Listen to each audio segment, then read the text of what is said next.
Hello friends, welcome back to my channel Shiva S bike point. आज हमारे पास में TVS की जुपिटर BS6 गाड़ी हमारी वर्कशॉप में झटके मारने और गाड़ी को कितना भी एक्सीलेटर दो गाड़ी सामने नहीं जा रही है और रेस भी रुक रुक कर ले रही है। ये प्रॉब्लम लेकर वर्कशॉप में आई है। तो चलिए देख लेते हैं कि इस BS6 वेरिएंट में क्या इश्यू है।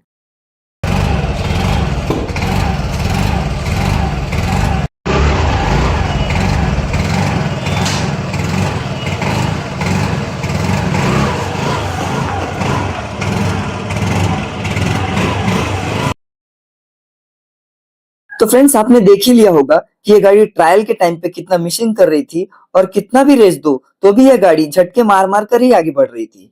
इसके मीटर में इंजन चेक लाइट या MIL लाइट कंटिन्यू दिख रहा है। तो चलिए सबसे पहले इसे हम स्कैनर से डायग्नोस करके देखते हैं कि आखिर इसमें सेंसर या एक्चुएटर से रिलेटेड क्या इश्यू हो सकता है। तो फ्रेंड्स, मेरे पास जो OBD2 स्कैनर है वो V311 है, जो कि काफी हेल्पफुल है किसी भी BS6 गाड़ी की स्कैनिंग करने के लिए। तो मैंने इसे इजीली कनेक्ट तो कर लिया है। तो आइए आप देखते हैं कि इसे कैसे यूज में लाया जाता है स्कैनिंग और कोड इरेज करने के लिए। तो सबसे पहले हमें इसे रीड कोड पे जाना है, फिर एंटर का बटन दबाकर करंट DTC पे एंटर करना है। तो हमें पता चलेगा कि इसमें कौन सा फॉल्ट है। तो देखिए, इसमें जो कोड आया है वो है P0121, मतलब throttle pedal position sensor circuit, मतलब TPS सेंसर का आ रहा है। तो हमें बैक जाकर इस कोड को पहले इरेज करना होगा। तो फ्रेंड्स, कोई भी कोड जब स्कैनर में जनरेट होता है तो पहले उसे इरेज या डिलीट करके देखना पड़ता है कि वो एरर है या वाकई में कोई परमानेंट फॉल्ट है। अगर कोई एरर है तो वो डिलीट हो जाएगा और मीटर का जो चेक लाइट है वो भी बंद हो जाएगा। पर अगर एरर नहीं है तो फॉल्ट फिर से आ जाएगा, मतलब वही फॉल्ट कोड आपको फिर स्कैनिंग करने पर दिखेगा, जो कि हमारे केस में TPS सेंसर का था। तो फ्रेंड्स, हमने इसे इजीली इरेज या डिलीट तो कर लिया है। अब चलिए देखते हैं कि गाड़ी डिलीट कर देने के बाद ये कोड रेस होती है कि नहीं होती है। तो पहले हमने इसके चाबी ऑन करके सेल्फ लगा के ये देखना है कि इसका जो MIL लाइट वो चला गया है कि नहीं और गाड़ी रेस हो रही है कि नहीं। तो जिस तरह से हम लोगों ने सेल्फ लगाया और गाड़ी को जब स्टार्ट किया तो आप देख सकते हैं कि पावर मोड में गाड़ी तो इजिली चले जा रही है, पर गाड़ी 10-20 के ऊपर नहीं जा रही है और इसका MIL लाइट भी कंटिन्यू बना हुआ है, चेक लाइट। तो चलिए इसको बंद करके फिर से हमने जो प्रोसीजर करना था वही फिर से एक बार दोहराएंगे कि इसके रीड कोड पे हम लोग वापस जाएंगे। हमें स्कैनर के फिर वही प्रोसीजर को करना है। वापस से हमें इसके रीड कोड में जाकर कोड चेक करना है कि वो जो पुराना कोड हमने इरेज कर दिया था, जो TPS सेंसर वाला था, वो इरेज हो गया है या फिर से आ गया है। स्कैनर में वही प्रोसेस करने के बाद आप फिर से देख सकते हैं कि वही same fault throttle pedal position sensor circuit जो था TPS का वो फिर से आ गया है। इसका मतलब ये एक परमानेंट फॉल्ट है और इसको हम लोगों को क्लियर ही करना पड़ेगा, ये इरेज करने से नहीं जाएगा। तो चलिए अब इस गाड़ी को, व्हीकल को खोल के अब देखते हैं कि इसके अंदर में थ्रोटल में ऐसा, थ्रोटल जो बॉडी है उसके अंदर में ऐसा क्या प्रॉब्लम है जो डिलीट नहीं हो रहा है। कोई एक परमानेंट फॉल्ट है, उसे जाके वहीं बनाना पड़ेगा हमें।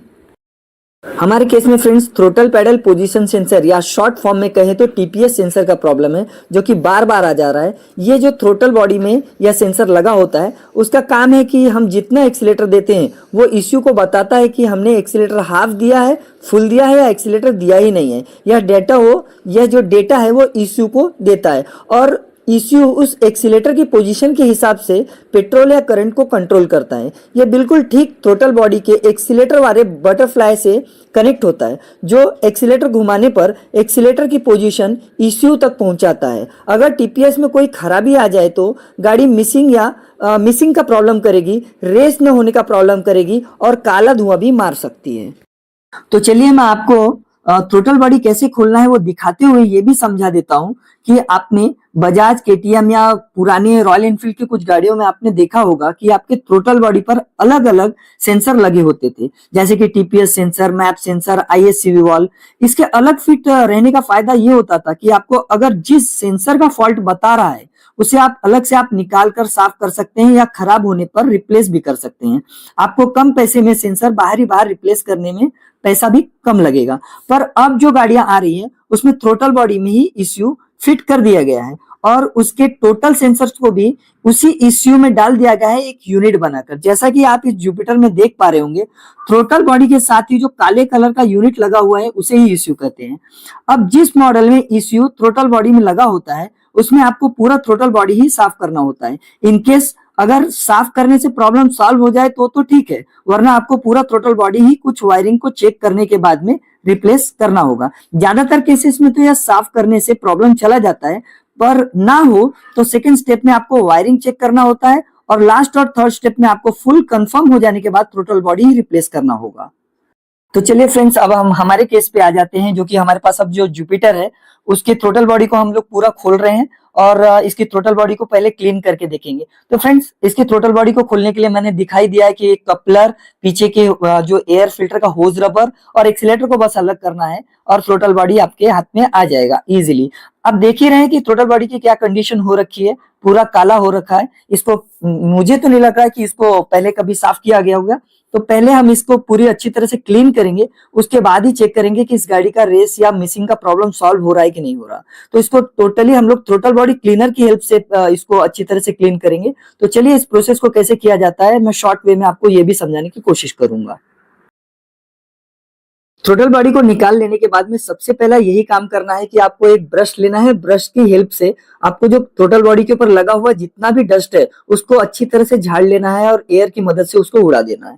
ठीक है, उसके बाद में आपको ये करना है कि आपको एक थ्रोटल बॉडी क्लीनर की हेल्प से पूरी बॉडी को क्लीन करना है। और फ्रेंड्स, मैं ये सजेस्ट आपको करूंगा कि आप पेट्रोल से प्लीज इसको ना धोए, क्योंकि पेट्रोल से धोने के बाद अलग अलग तरीके के प्रॉब्लम्स फेस करने को मिलते हैं, जैसे कि इसकी ओरिंग का पसर जाना या फिर गाड़ी में कोई मिसिंग का प्रॉब्लम रह जाना या पेट्रोल के कुछ साइड इफेक्ट्स हो सकते हैं रबर बॉडी के ऊपर में। तो मैं तो यही बोलूंगा कि आप एक थ्रोटल बॉडी क्लीनर ले ले और उससे थ्रोटल बॉडी को क्लीन करें। ये सबसे परफेक्ट आइडिया है और इसको क्लीन करने का सबसे सही तरीका भी यही है कि आप कोई भी थ्रोटल बॉडी खोले, चाहे वो टीवीएस हो, बजाज हो, होंडा हो या कोई भी, आप उसका थ्रोटल बॉडी क्लीनर से उसको क्लीन करें।